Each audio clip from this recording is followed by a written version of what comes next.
안녕하세요.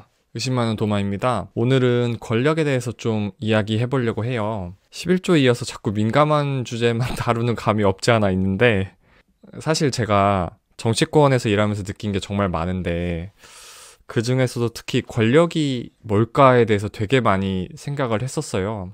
일단 권력 자체가 나쁜 거는 아니잖아요. 권력이 없으면 사회가 안 돌아가죠. 예를 들어서 한 3년 전쯤 마스크 대란 때도 마스크를 공정하게 분배하는 어떤 권력, 권한이 없었더라면 오랫동안 마스크 대란이 해결이 안 됐을 거예요. 마스크 대란뿐만 아니라 일반적인 정부 정책도 그렇고요. 제대로 된 권력 행사가 없으면 사회가 난장판이 될 수밖에 없어요. 제일 이상적인 모습은 합리적이고 공정한 통치자가 제대로 권력을 행사하는 거죠. 근데 인간 세상에서 그런 일들은 잘 일어나지 않죠. 그러니까 이 영상을 찍고 있는 거겠죠?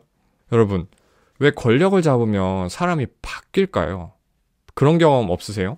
평범한 동료 직원이었는데 어느 날 승진을 하더니 갑자기 어깨에 힘이 들어가고 뭐라도 됐냥 행세하기도 하고, 남자들은 군대 가면 그런 거 많이 느끼거든요. 그냥 평범한 고참 같아 보였는데 병장이 되고 나서 갑자기 사람이 폭력적으로 변한다거나 고압적으로 행동한다거나 그러면 되게 당황스럽거든요.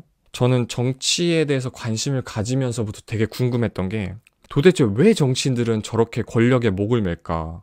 저렇게 자리에 연연할까? 그런 게 진짜 궁금했거든요. 그냥 돈이나 명예가 좋아서 그런가? 그렇게 단순하게 생각하기도 했었는데 그게 아니더라고요. 구의원, 시의원만 돼도 대우나 의전 자체가 완전히 달라져요. 예를 들어서 우리가 뭐 어디 가려고 하면 카카오맵 켜서 경로 확인하고 차 타는 게 좋을지 지하철 타는 게 좋을지 그렇게 막 선택을 하잖아요. 근데 의전을 받으면 그런 걸 고민할 필요가 없어요. 왜냐면 밑에 사람들이 다 해주니까. 근데 그게 뭐 하루 이틀 편한 게 아니라 일상이 돼버리는 거예요. 그러면 어느 순간 그게 익숙해지고 오히려 그러지 못하는 날이 올까봐 두려워지는 거죠. 그런 대우를 놓치고 싶지 않은 거죠. 여기에 대해서 흥미로운 분석이 하나 있는데, 권력을 많이 행사하는 사람들은 성별에 상관없이 남성 호르몬인 테스토스테론이 되게 많이 나온대요. 우리 뇌가 어떻게 보면은 그런 걸 많이 요구하게 되는 거죠. 사람들이 내 지시를 듣는 게 당연하게 느껴지고 더 많은 사람이 내 지시를 들었으면 좋겠다라고 우리 뇌가 원하는 거예요. 그래서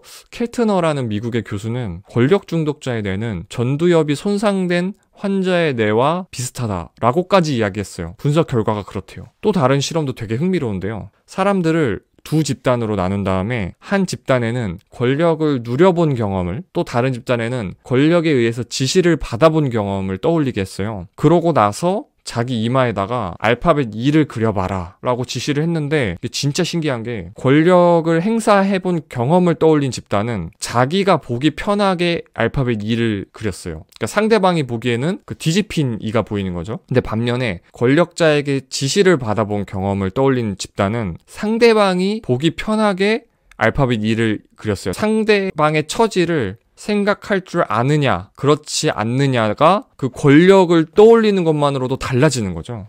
어떻게 보면 되게 무서운 얘기죠. 그러면은 어떻게 해야 될까요? 어떻게 해야 권력을 잡고도 사람이 변하지 않을 수 있을까요? 일단 인간이 불완전한 존재라는 거를 무조건 인정해야 돼요. 모든 인간은 누구도 예외 없이 권력에 취할 수 있고 독재자가 될 수 있어요. 그래서 링컨도 그 사람이 진짜 어떤 사람인지 알기 위해서는 그 사람한테 먼저 권력을 줘보라 라고 이야기를 했잖아요. 절대 권력은 결국에 절대 부패할 수밖에 없어요. 왜냐? 인간 안에 탐욕과 재성이 있기 때문에. 권력을 누리는 주체가 인간인 이상 이건 어쩔 수가 없어요. 그래서 중요한 건 권력을 감시하고 자꾸 바꿔줘야 돼요. 앞에서 말씀드렸듯이 가장 이상적인 거는 정말 공정하고 객관적인 철인 같은 통치자가 공정한 시스템으로 사회를 다스리고 권력을 행사하는 건데, 인간 세상에서 그거는 사실상 불가능하거든요. 플라톤이 철인 정치를 이야기하지만 그건 현실 세계에서 거의 불가능해요. 그래서 그 대안으로 민주주의가 등장한 거고요. 민주주의도 결함 많죠. 부족한 점 많죠. 그렇지만 그래도 인간의 불완전성을 인정하는 체제이고, 그 불완전성 안에서 권력이 한쪽으로 쏠리지 못하도록 만든, 그나마 우리가 찾아낸 가장 나은 대안이에요. 그래서 우리 사회가 지금처럼 그나마 유지되고 있는 거 아닐까 싶어요. 제가 예전에 정치학 수업 들었을 때 교수님이 그런 얘기 하시더라고요. 정치가 뭐냐? 결국 민주주의 잘하는 거다. 그래도 우리가 선택할 수 있는 나름의 대안이다 라고 생각을 하고 항상 권력에 대한 견제와 감시가 이루어져야 사회가 좀 더 건강해지고 좀 더 우리가 인간의 권리를 제대로 누리면서 살 수 있지 않나 하는 생각을 해봤습니다. 고맙습니다.